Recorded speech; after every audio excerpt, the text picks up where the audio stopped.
We see these acculturative and assimilative forces that they really stand in contrast to the decolonizing insights of indigenous elders such as these Yakima women. They described the historical content, these indigenous elders, as an invasion leading to unrelenting outbreaks of disease and forms of cultural genocide.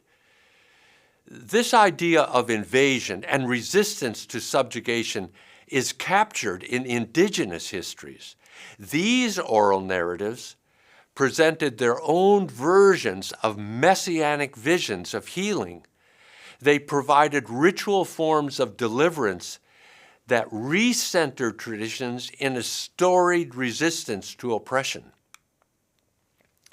Pictured here, then, are some examples of this retelling, which were then so easily dismissed by dominant cultures as simply mythic and naive. On the top, the cargo cult, the building of the plane by native peoples in the South Pacific, and the sense of the prosperity coming as planes landed and cargo was unpacked. And these Pacific Islanders re-imaging their own history of what's happening and developing rituals that sustained them and their resilience. And so also the Mau Mau rebellions in Kenya and Central Africa. The stories told among African peoples of what this rebellion was about and what it was that the people were trying to preserve in the face of colonialism. And finally, the ghost dance, again, the image of the tragic deaths at Wounded Knee of people who are coming, the Lakota peoples coming to Sundance. But if you look at the image, you see a history here, and indigenous people on the northern plains who are recovering a sense of dignity in their performance. It may seem like an apocalyptic statement that the end is coming, but for these people, they were rolling back the world to restore the buffalo, restore their ancestors. So these are strikingly different expressions, and these three examples are all ways in which indigenous peoples were telling their histories through the power of story and ritual.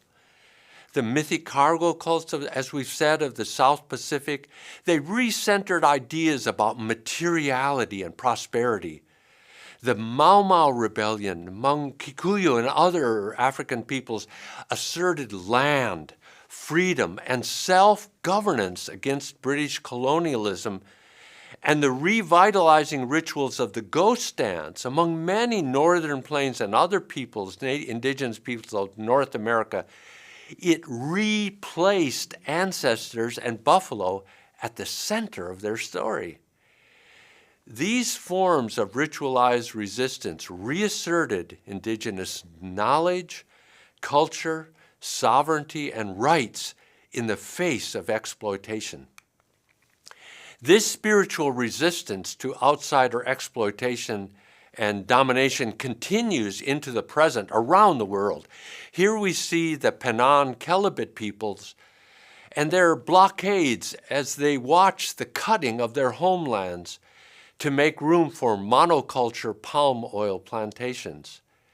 This is really a powerful and very tragic image we have here of people who stood up for their homeland and watched it being cut in front of their eyes. Indigenous leaders and elders have argued for the rights of their communities from the earliest encounters. Their legacy of resistance and reassertion has laid the groundwork for contemporary restoration of indigenous rights. Labeled terrorists and often criminalized by those who would silence them, indigenous leaders now express their struggle in the language systems of ecological sciences, international politics, as well as their own indigenous thought and lifeways. The rights of indigenous peoples to their land and culture has been more fully recognized in global documents such as the Earth Charter of 2000, the United Nations Declaration of the Rights of Indigenous People of 2007, which we have earlier considered, and the Universal Declaration of the Rights of Mother Earth in 2010. As we see in the Earth Charter, the call to affirm the right of indigenous peoples to their spirituality, knowledge, lands, and resources, and to their related practice of sustainable livelihoods, that this statement comes from the guidance of indigenous elders themselves, the participation of indigenous elders in the framing and the development of the Earth Charter. So also all these other documents, they come out of the wisdom and the insights of indigenous peoples now expressed in the legal systems and the languages of the nation states in which they find themselves. So using those expressions, Native peoples have not abandoned their own indigenous lifeways and symbol systems and knowledge paths. So among indigenous communities around the world, restoration is now manifest in diverse pathways of survival, self-determination, and recovery of responsibilities. Indigenous knowledge for restoration will be an important feature of the United Nations Decade of Ecosystem Restoration beginning in 2021. Restoration for indigenous peoples includes survival not simply as physical individuals and communities, but also languages and lifeways of art, of ritual, and of spiritual vitality. Survival for indigenous people, we might say survivance, to use the phrase of an Anishinaabe writer. It's inherently connected to their kinship with all life, such as salmon, which we see here in this moment of resistance and restoration. We find these individuals that are pictured here, they stand for the alliance of their tribal nations with state governments and with local environmental groups for salmon restoration. This is alliance building that is happening throughout the Pacific Northwest. It's happening throughout South America, North America, throughout all the indigenous regions that we will have occasion to cover in this course.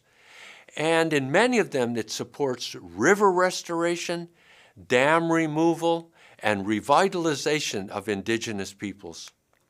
So we have at the end this consideration that self-determination among indigenous peoples restores voice and participation of the people in decision-making. These are growing movements of restoration around the world by indigenous peoples drawing on their traditional environmental knowledge. These include forms of responsibility for rivers, forests, fish, and the biodiversity of life, all recognized as expressions of the interdependence of life. Responsibility among indigenous community, it circles again. And it comes to the fore, and it comes to other non-indigenous communities now. It's coming full circle. And just as indigenous peoples recover sovereignty and voice to listen to and speak with the living world, so also they are with non-indigenous people exploring with them that recovery of voice to speak with the living world.